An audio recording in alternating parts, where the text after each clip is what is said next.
Aujourd'hui, on passe en revue le film Reservoir Dogs de Quentin Tarantino. Employé d'un vidéoclub, Tarantino écrivait des scénarios dans son coin jusqu'à présent, et il réussit à en vendre un, True Romance, pour 50 000 $.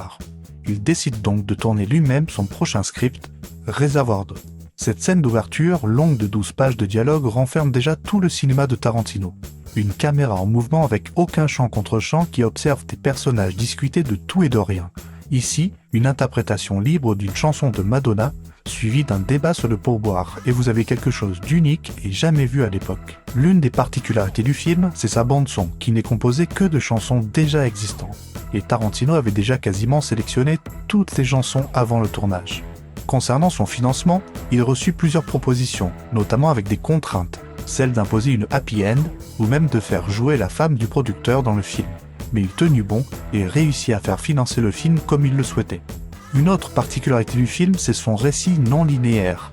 S'inspirant de divers romans qu'il avait lus, Tarantino imposera ce style dans plusieurs autres films. Pour l'audition de Mr. Blonde, Michael Madsen y est allé au culot et a refusé de lire son texte et a préféré discuter de tout et de rien avec l'équipe, ce qui plut énormément. D'ailleurs, c'est lui-même qu'on retrouve pour la scène culte du film, le découpage de l'oreille du policier. Scène tant décriée à l'époque. La danse de l'acteur est un hommage à 2 degrés. Le premier, c'est Gene Kelly dans Chantons sous la pluie, et le second, c'est Alex dans Orange Mécanique, qui s'inspirait lui-même de Gene Kelly. Mr. Orange, interprété par Tim Ross, acteur anglais en vogue à l'époque, refusait de lire le scénario. Tarantino le rencontra lors d'un déjeuner arrosé, suivi d'un dîner très arrosé, pour finir à 2h du matin à lire ensemble le scénario après avoir épuisé toutes les bouteilles à leur disposition. Pour interpréter Mr. Orange, Tim Ross devait rester allongé quasiment pendant tout le tournage.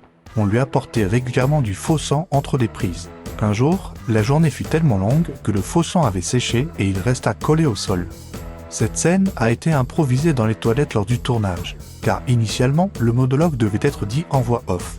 Cela donne une dimension surréaliste à la scène, une petite fantaisie qu'on retrouvera dans beaucoup de films de Tarantino.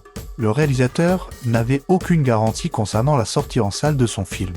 La boîte de production de l'époque était spécialisée en direct aux vidéos et ne sortait que très rarement des films au cinéma. Mais devant la qualité évidente du long métrage, il sortit en 1992. Il ne gagna que 3 millions de dollars au box-office US, mais 20 millions de dollars au box-office mondial, ce qui en fit un succès commercial très correct. Mais le véritable triomphe fut critique et imposa une nouvelle figure du cinéma américain pour les 30 prochaines années, et ce, dès son premier film. Un nouveau style était né. Allez, à bientôt pour de nouveaux films.